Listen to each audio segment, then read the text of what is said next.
Merci de me donner un moment d'intervention pour parler de Breathless. Donc, les retombées directes pour le viticulteur sont les suivantes. La première, il y a un aspect pédagogique qui est indéniable parce qu'on s'interroge sur le process d'élaboration, on l'étudie, on le décortique et donc on voit à quel moment les pratiques vont commencer à incrémenter le risque de voir des Brettanomyces se développer dans le vin et qu'on tente d'élaborer. Le deuxième, il est économique parce que, mine de rien, à l'heure actuelle, les méthodes de détection sont plutôt très coûteuses. Et faire du systématique, ça a un coût qui n'est pas négligeable et qui peut impacter après sur la rentabilité de l'objectif produit. Voilà.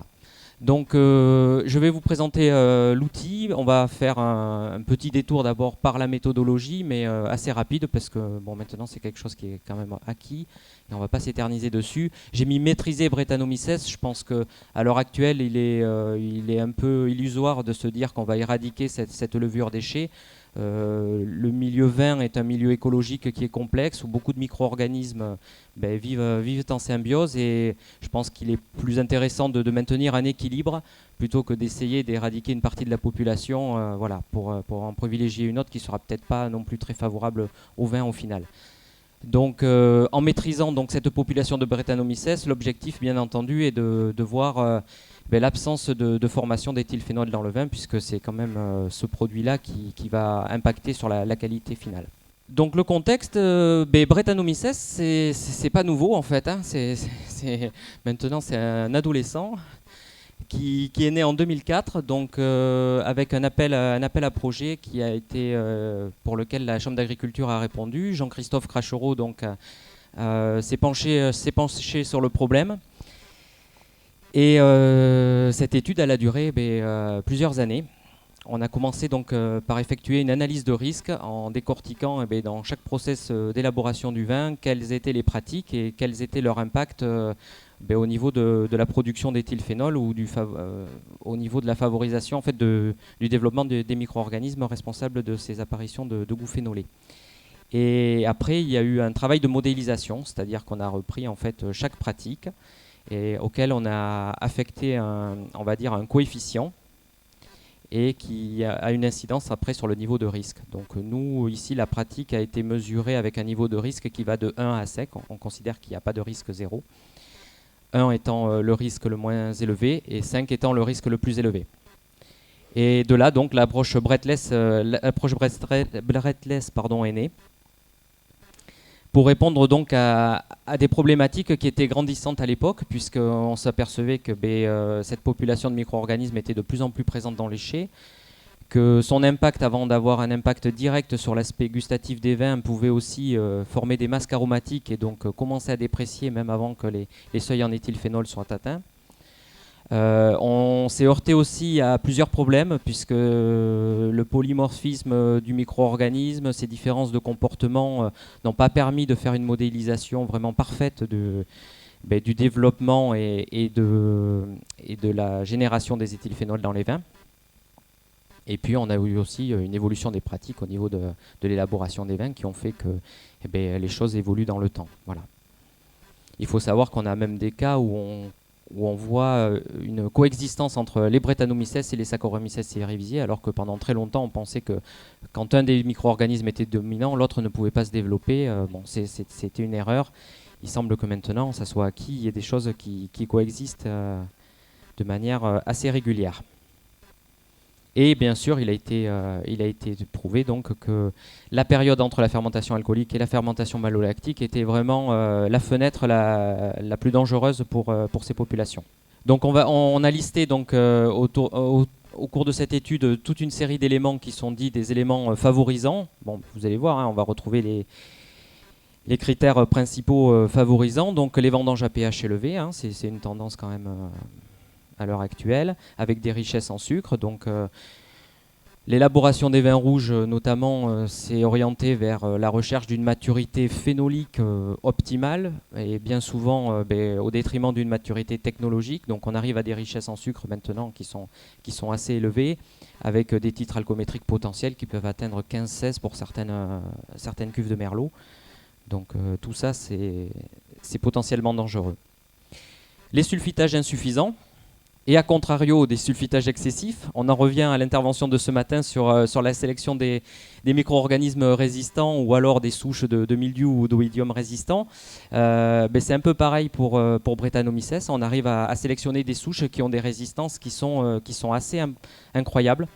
On est arrivé à trouver encore des micro-organismes vivants avec plus d'1 milligramme de SO2 actif présent dans le vin. Et même nous ici, en conditions expérimentales au niveau du laboratoire, quand on a voulu modéliser des contaminations, on s'est rendu compte qu'il fallait qu'on stérilise les vins à 120 degrés pendant 10 minutes pour détruire toutes les populations de micro-organismes et pouvoir partir sur un milieu qui est considéré comme étant stérile. Les macérations préfermentaires en rouge. Alors là, c'est la technique qui pose vraiment problème. Gros bénéfice qualitatif, je serais tenté de dire. Le problème, c'est qu'elle est souvent réalisée dans de mauvaises conditions. Et donc là, on a une population qui est qui va se développer avant l'ensemencement en Saccharomyces cerevisiae, et donc notamment les Brettanomyces là qui se développent plein pot. Après, on a toutes les phases fermentaires, donc c'est soit alcoolique ou malolactique, des phases de fermentaires qui sont languissantes, qui traînent. Donc là, dès qu'on constate ce genre de situation, bien sûr, il faut faire des dénombrements, il faut s'assurer qu'on n'ait pas de hausse anormale de la population. Les délais aussi de mise en place des fermentations, le temps que les micro-organismes atteignent des seuils suffisants en population pour lancer ces fermentations-là, ça peut être aussi important. L'élevage sur lit des rouges, alors c'est une pratique qui est un peu abandonnée.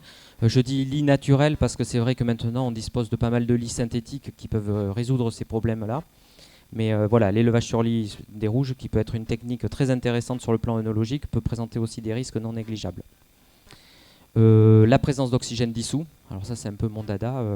Voilà, l'oxygène c'est bien pour le vin, mais le stade intermédiaire qui est le dissous ne nous intéresse vraiment pas du tout. Là, c'est vraiment un substrat très important pour tout ce qui est micro-organismes dans le vin.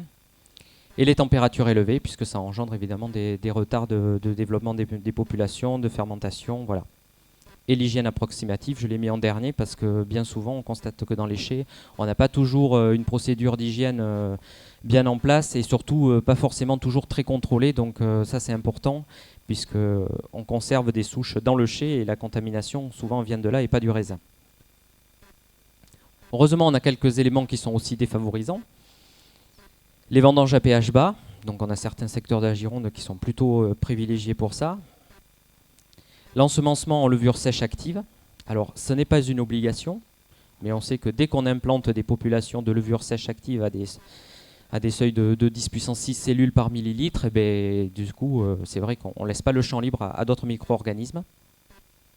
L'ensemencement à bactéries ou la co-inoculation également, ça peut être des techniques qui vont fermer un peu la fenêtre entre l'AFA et la FML et donc éviter ce désert un peu microbiologique pendant un laps de temps qui peut être relativement long et donc favorable au Brettanomyces.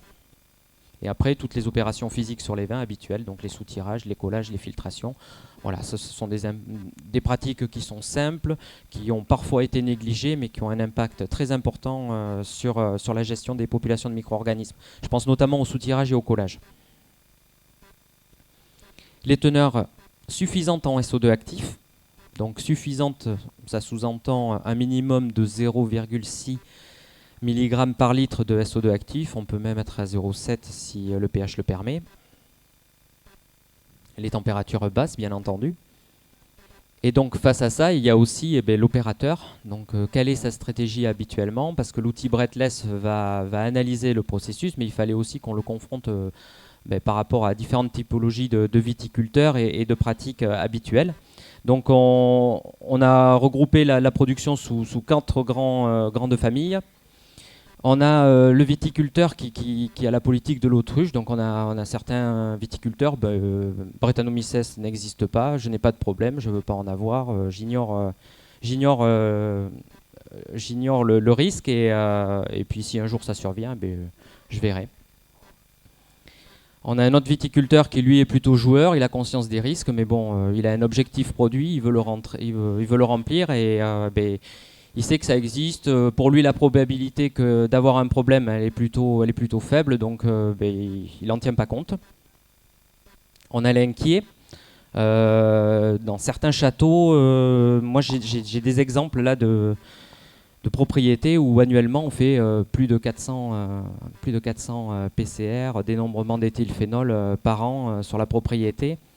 Donc là, mensuellement, on fait des contrôles et on essaye de gérer le problème quand on le voit apparaître.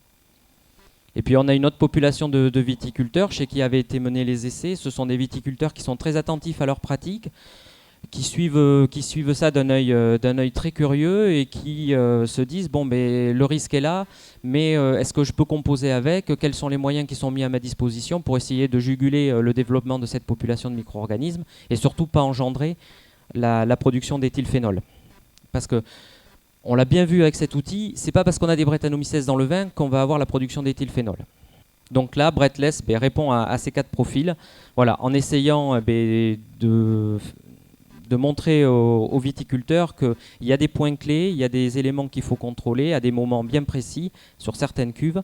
Et Breathless intervient justement pour essayer de réguler et d'optimiser ces contrôles. Alors une image un peu forte, voilà. Beaucoup de gens fonctionnent avec le hasard. Nous ici à la Chambre d'agriculture, on n'a pas fait ce choix. On s'est dit qu'on pouvait aussi orienter un peu la donne en essayant de vous accompagner et de vous donner des solutions pour essayer de composer au mieux avec ce risque-là. Donc Breathless, à la suite de l'étude qui avait été faite, a tourné pendant plusieurs années sur des propriétés sous forme d'un fichier en fait Excel que l'on remplissait avec le viticulteur. C'était un outil qui n'était pas forcément très agréable à manipuler, c'était plutôt contraignant. En plus, il fallait qu'il y ait la présence du technicien et du viticulteur. Et donc, on s'est dit, il y a quelques années de ça, 2 ans précisément, pourquoi ne pas développer un outil web, puisque maintenant, dans tous les chais, il y a un ordinateur et une connexion Internet, et essayer de faire quelque chose de plus simple, sans être simpliste, et puis surtout que le viticulteur ait envie de se pencher dessus, et puis qu'il puisse interagir avec son œnologue consultant, et puis avec notre base de données, pour voir quelles sont les solutions qu'on pouvait lui apporter pour résoudre un problème qui éventuellement allait être mis en exergue avec le niveau de risque.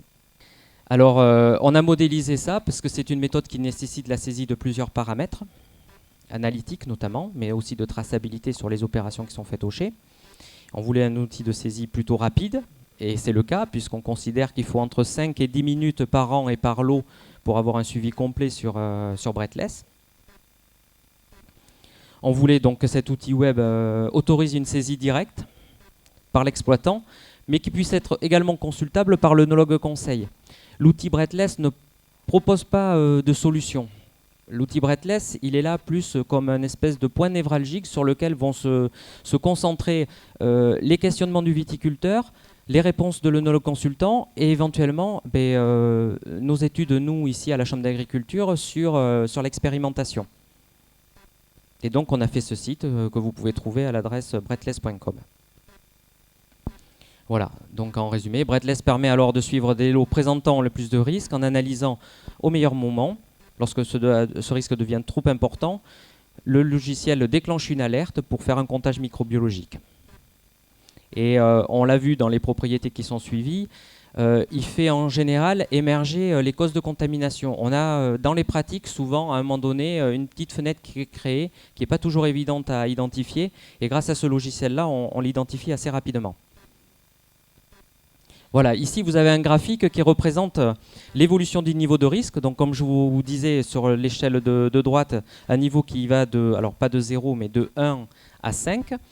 Et à gauche, vous avez les populations qui ont été mesurées en UFC par millilitre dans le vin qui était suivi.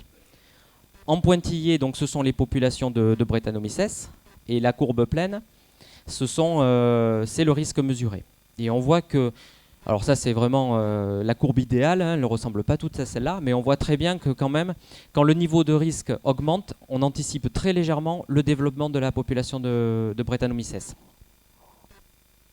Et on voit en bas, vous avez donc les différents stades auxquels on contrôle le vin lors de la saisie, tout ce qui est phase préfermentaire, les phases de fermentation alcoolique, les phases de fermentation malolactique et ensuite, mensuellement, l'élevage du vin dans le chai. Voilà comment se présente donc l'interface sur Internet. C'est ce que l'on appelle, nous, le tableau de bord.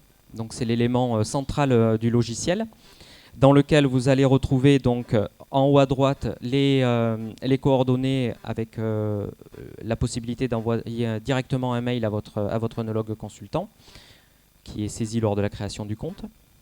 Vous avez ici les onglets qui récapitulent donc le tableau de bord, la gestion des millésimes, des lots qui sont stockés dans le chai et une FAQ si vous avez rencontré des soucis à l'utilisation. Bon, ça n'a jamais été le cas, mais bon, vous avez un ensemble de questions-réponses qui vous permettent de répondre rapidement à un problème. Ici, vous avez d'autres onglets qui vous permettent d'imprimer des lots sélectionnés, éventuellement, de faire des exportations au fichier CSV si vous avez des logiciels de traçabilité. Dans le chai, ça vous permet de centraliser toutes les données en un seul et même endroit. Vous avez une barre qui vous permet de faire des opérations de tri, donc soit trier par millésime, soit trier par les lots sur lesquels des comptages microbiologiques sont nécessaires. Voilà. Et enfin, donc, le tableau de bord qui reprend en fait des petites fiches d'identité de chacun des lots qui sont présents dans le chai et pour lesquels vous allez avoir le risque qui a été calculé par le logiciel en fonction des saisies que vous avez fait pour ce lot-là. Donc si on reprend une fiche de manière un peu plus détaillée, dans cet affichage simplifié, vous avez le millésime et le lot qui sont indiqués, son stade d'élaboration, vous avez le risque estimé. Alors ce risque estimé, il est dit estimé parce qu'en fait c'est un calcul qui est fait par un algorithme en fonction des réponses que vous avez renseignées dans la fiche de suivi du produit. Le risque mesuré, c'est un risque réel. On considère que c'est le risque quand on fait par exemple un dénombrement de micro-organismes. Le risque estimé va venir se substituer au risque estimé puisque c'est un risque réel. Vous avez fait un comptage dans votre cuve et vous savez quelle est la population précisément de micro-organismes. Donc le logiciel vous indique si un comptage microbiologique est nécessaire. Là on voit que par exemple c'est un lot de 2014. Le risque estimé par le logiciel est de 5, donc risque maximum. Il n'y a pas encore eu de risque de PCR de fait ou de dénombrement de micro-organismes. Par contre on voit là que le logiciel indique qu'il devient nécessaire de faire quelque chose. Et enfin, vous avez la possibilité de sélectionner plusieurs lots. Si par exemple le donneur d'ordre veut faire une liste récapitulative pour son maître de chai en lui disant il faut que tu me prélèves telle et telle cuve pour qu'on fasse une PCR sur ces échantillons-là, ça permet de faire une sélection rapide, d'imprimer un rapport et de le faire passer après à la production. Donc là, je vous ai fait une petite capture d'écran en fait, qui reprend les différentes étapes d'élaboration. On voit qu'on a les étapes préfermentaires qui sont renseignées, dans lesquelles il y a c'est une forme de QCM relativement simple. Hein, on n'a pas besoin d'avoir le cahier de traçabilité sous les yeux pour remplir. Voilà, on demande si la vendange a été sulfitée, si c'est le cas, à quelle dose. Voilà, s'il y a des étapes de macération préfermentaire qui sont faites, à quelle température, pendant combien de temps. C'est des questions vraiment, vraiment très simples. Ce qui est intéressant dans ce logiciel-là, c'est qu'on intègre aussi des questions qui ne vont pas avoir d'incidence directe sur l'algorithme de calcul du risque estimé, mais qui vont être quand même archivées par l'ordinateur et traitées, parce qu'il y a certaines pistes sur lesquelles on n'est pas sûr d'avoir vraiment un impact, et on veut voir si au niveau statistique, en fait, certaines pratiques peuvent avoir un niveau d'incidence sur le risque. Et par la suite, c'est intégré dans le logiciel. Voilà, ça c'est une fiche de création d'un lot. Donc on demande de le nommer, de donner son millésime. On voit bien que c'est vraiment comme la gestion d'un chai classique. Hein. Ça peut être une création initiale quand vous rentrez une vendange dans votre chai et que vous remplissez une cuve, mais ça peut être aussi une création de lot à partir d'autres lots que vous avez stockés dans votre chai. Quand vous faites des assemblages, quand vous allez faire des assemblages, des houillages, des pratiques comme ça qui vont mélanger les lots, hop, automatiquement vous sélectionnez les lots concernés, vous créez un nouveau lot à partir de ces lots existants. Ça permet d'améliorer la traçabilité, et puis quand on va faire une traçabilité rétroactive, on va avoir vraiment toute la vie du lot. Voilà par exemple ce que je vous disais en élevage mensuel. Voilà, on va renseigner le pH du vin, on va renseigner également par exemple la température du chai, les valeurs de SO2 actifs présentes dans ce vin lors de son élevage, et s'il y a eu des pratiques particulières. Est-ce que c'est une cuve, est-ce que ce sont des barriques, est-ce qu'il y a eu un soutirage qui a été effectué pendant ce mois ou pas. sur cette fiche, on voit que le risque initial en fait correspond au risque de l'étape précédente. Une fois qu'on a rempli toutes ces données, on clique sur valider. On a le risque estimé. Bon, on était déjà au risque maximum. On voit que les pratiques qui ont été mises en œuvre lors de cette étape n'ont pas fait évoluer le risque. Le risque estimé, c'est celui qui est calculé donc, avec les renseignements de cette nouvelle étape. Et on peut avoir un troisième niveau de risque là qui n'apparaît pas, qui est le risque mesuré, ce dont je vous parlais précédemment. C'est quand vous faites un comptage microbiologique, eh vous allez voir à ce moment-là le risque qui va apparaître à ce niveau. Voilà, donc petit état des lieux actuellement. Donc le logiciel croise et analyse en permanence donc, les données saisies, que ce soit les pratiques œnologiques, les conditions environnementales, la composition des mous et des vins. Il recalcule l'estimation du risque et il incrémente l'algorithme avec de nouvelles pratiques. Donc en ce moment, bon, c'est vrai qu'il y a de nouveaux produits à base de chitine, il y a de nouvelles techniques de filtration, il y a beaucoup de choses qui peuvent avoir un impact sur la population de micro-organismes. Donc tout ça c'est étudié et le logiciel évolue perpétuellement. C'est un logiciel qui est utilisable sur tablette, PC, smartphone, voilà. Donc c'est du responsive design, donc ça veut dire que vous avez une interface qui est complètement adaptée à l'interface que vous utilisez et vous pouvez très bien faire de la consultation avec votre téléphone portable dans un chez, ça ne pose aucun souci. À condition bien sûr d'avoir une connexion internet.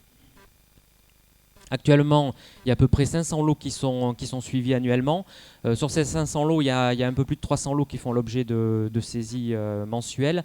Les autres lots, ce sont des lots en général qui ont été archivés, soit parce qu'il y a eu des mises en bouteille, soit parce qu'il y a eu des ventes de vin en vrac, ou alors les lots ont été assemblés pour créer un nouveau lot, donc ces lots-là ne sont plus travaillés. Mais enfin, on commence à avoir déjà une base de statistiques qui est assez intéressante. Voilà, je vous remercie pour votre attention. Si vous avez des questions, n'hésitez pas. Merci.